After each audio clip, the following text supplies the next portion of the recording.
வணக்கம், welcome to captain Vijay Prabhakaran channel. Vijay Prabhakaran அவர்கள் கிருஷ்ணகிரி வருகை தந்தார்.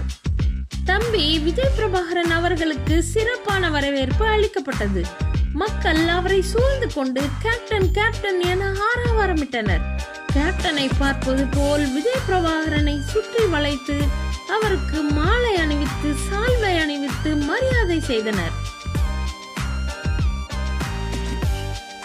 மனிதநேய தலைவர் புரட்சி கலைஞர் பத்மபூஷன் கேப்டன் அவர்களின் தெய்வீக ஆசியுடன் தென்னகத்து ஜான்சி ராணி கழக பொதுச் செயலாளர் திருமதி அன்னியார் அவர்களின் நல்லாசியுடன் தேமுதிக கிருஷ்ணகிரி கிழக்கு ஒன்றிய கழக செயலாளர் எம் முருகன் அவர்களது புதுமனை புகுவிழாவில் கலந்து கொள்ள கிருஷ்ணகிரி வருகை தந்தார் கேப்டன் விஜய் பிரபாகரன்.